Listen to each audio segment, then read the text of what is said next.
বৃষ্টির জলে ভোগান্তির এক শেষ, এতে রক্ষে নেই, লাগাতার জল ছাড়ছে ডিভিসি। এর জেরে জলমগ্ন রাজ্যের নানা এলাকা।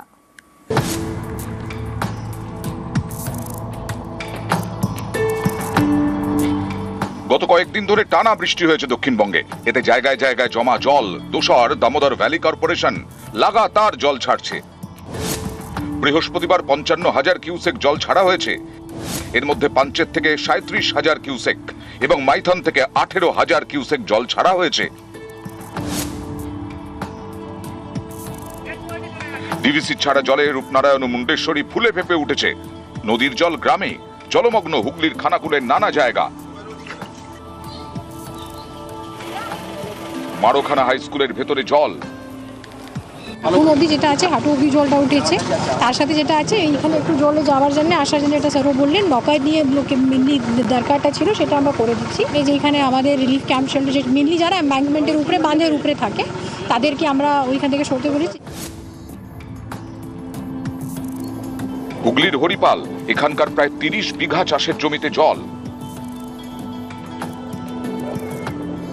দীর্ঘদিন ডিভিসি জল ছাড়লেই আমাদের জমি মাঠ সব বুড়ে সমুদ্র হয়ে যায়, চাষ সব নষ্ট হয়ে যায়। কি করে কি আমরা চাষবাস করব?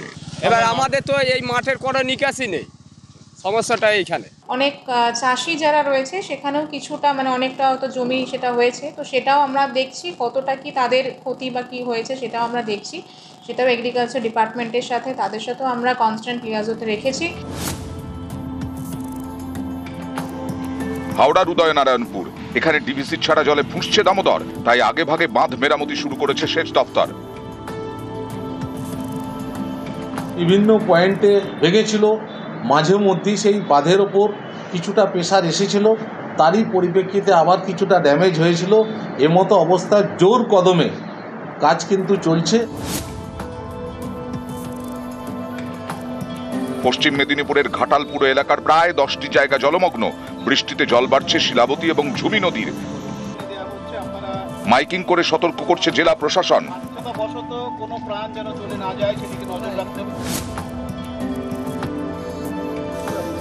পশ্চিম মেদিনীপুরের সদর ব্লক, এখানে ফুঁসছে কংসাবতী, ভাঙতে পারে নদী বাঁধ। বৃহস্পতিবার নদী বাঁধ পরিদর্শনে যান সেচ মন্ত্রী। আমরা বারবার সেচ দপ্তরের পক্ষ থেকে বলছি, ভাই যখন জল ছাড়বেন আমাদের একটু জানাবেন। কিচ্ছু করছে না। আমি দেখে গেলাম, ইঞ্জিনিয়ারদের ডাইরেকশন দিয়ে গেলাম, একটু জল নামলে আমরা কাজ করব যাতে এই গ্রামটিকে রক্ষা করা যায়, মানুষকে রক্ষা করা যায়। নিউজ 18 বাংলা।